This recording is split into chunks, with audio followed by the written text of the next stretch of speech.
देखिए, जब हमारे देश की आज़ादी की बात हो और भगत सिंह की बात ना हो, मुझे लगता है कि ये संभव भी नहीं है।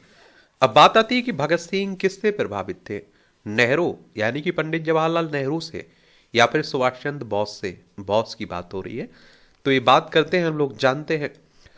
तो आप देखेंगे कि सुभाष चंद्र बोस फिर एक बार फिर से चर्चा शुरू हो गई है।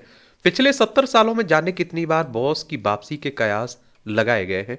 यह स्वीकार करना कि वे दुनिया में नहीं है, कुछ लोगों की निगाह में राष्ट्रद्रोह से कम नहीं है। आखिर इस देश में ऋषियों के हजारों वर्ष तक तपस्या करने का वर्णन महाभारत और रामायण जैसे इतिहास ग्रंथों में मिलता है या नहीं। बॉस भारत को अंग्रेजों से आजाद कराना चाहते थे, इसमें क्या शक। और उनके विचारों में समाजवादी रुझान भी देखा जा सकता है, लेकिन यह तथ्य है कि उन्होंने आखिरकार हिटलर, मुसोलिनी और तोजो से परहेज नहीं रखा, बल्कि सक्रिय सहयोग लिया। समाजवादी हिटलर, यह भी ना भूलें कि हिटलर भी एक प्रकार का समाजवादी ही था, और इस तथ्य को बहुत से भारतीय अगर बहुत गंभीर नहीं मानते तो सिर्फ इसलिए कि फांसीवाद की विभीषिका की उन्होंने सिर्फ कहानियां पढ़ी हैं। क्यों यूरोप में स्वस्तिक का चिन्ह धारण करना सभ्यता के खिलाफ माना जाता है, यह समझने के लिए क्या हर किसी को आस्वस्तिज की यात्रा करनी ही चाहिए। एक शख्स ऐसा था जिसने सुभाष चंद्र बोस के फांसीवाद की ओर झुकाव का बहुत पहले अनुमान कर लिया था।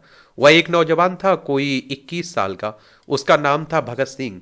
वह ना तो कांग्रेसी था और नहीं कम्युनिस्ट पार्टी का सदस्य। उनकी क्रांतिकारिता में किसी को शक नहीं था। उनका सुभाष चंद्र बोस के बारे में क्या ख्याल था? तो 1928 में भगत सिंह कोई 21 साल के जवान थे। कीर्ति नामक पत्र में उन्होंने नए नेताओं के अलग अलग विचार नाम से एक लेख लिखा। वे असहयोग आंदोलन की असफलता और हिंदू मुस्लिम झगड़ों की मायूसी के बीच उन आधुनिक विचारों की तलाश कर रहे थे जो नए आंदोलन के लिए नींव का काम करें। वे इस लेख में दो नए उभरते नेताओं, बंगाल के पूजनीय श्री सुभाष चंद्र बोस और माननीय पंडित श्री जवाहरलाल नेहरू के विचारों की पड़ताल करते हैं। भावुक बंगाली, ये आप देखिए, भगत सिंह के अनुसार सुभाष चंद्र भारत की प्राचीन संस्कृति के उपासक और नेहरू पश्चिम के शिष्य माने जाते हैं। पहला कोमलता हृदय वाला भावुक और दूसरा पक्का युगांतकारी माना जाता है। लेकिन खुद भगत सिंह सुभाष चंद्र बोस और नेहरू के बारे में क्या राय रखते हैं? और आप देखेंगे कि भगत सिंह अमृतसर और महाराष्ट्र में कांग्रेस के सम्मेलनों के इनके भाषणों को पढ़कर कहते हैं कि हालांकि दोनों पूर्ण स्वराज्य के समर्थक हैं, लेकिन इनके विचारों में जमीन आसमान का अंतर है। कांग्रेस की बात करें तो 1885 में इसकी स्थापना हुई थी। इसके पहले अध्यक्ष WC बनर्जी, व्योमेश चंद्र बनर्जी थे, और इसके संस्थापक AO ह्यूम थे। बंबई की एक जनसभा को का भी खास जिक्र करते हैं, जिसकी अध्यक्षता नेहरू कर रहे थे और भाषण सुभाष ने दिया था। उन दोनों के वक्तव्यों को पढ़कर वे सुभाष को एक भावुक बंगाली कहते हैं। उन्होंने भाषण शुरू किया, हिंदुस्तान का दुनिया के नाम एक विशेष संदेश, वह दुनिया को आध्यात्मिक शिक्षा देगा। और वे उनके भाषण को दीवाने का पेलाब ठहराते हुए टिप्पणी करते हैं, यह भी वही छायावाद है, कोरी भावुकता। वे हर बात में पुरातन युग की महानता देखते हैं। वे हर चीज को प्राचीन भारत में खोज निकालते हैं, पंचायती राज को भी और साम्यवाद को भी, परिवर्तनकारी या फिर युगांतरकारी।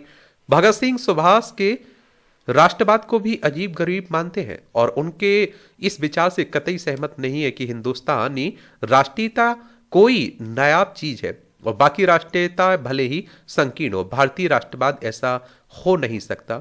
भगत सिंह सुभाष चंद्र बोस के उलट नेहरू से अधिक प्रभावित जान पड़ते हैं।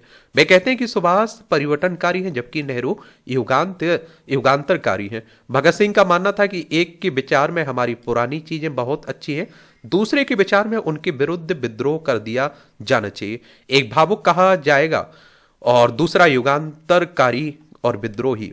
21 साल के क्रांतिकारी भगत सिंह की यह टिप्पणी और भी मानी खेज है। सुभाष बाबू राष्ट्रीय राजनीति की ओर उतने समय तक ही ध्यान देना आवश्यक समझते हैं जितने समय तक दुनिया की राजनीति में हिंदुस्तान की रक्षा और विकास का सवाल है।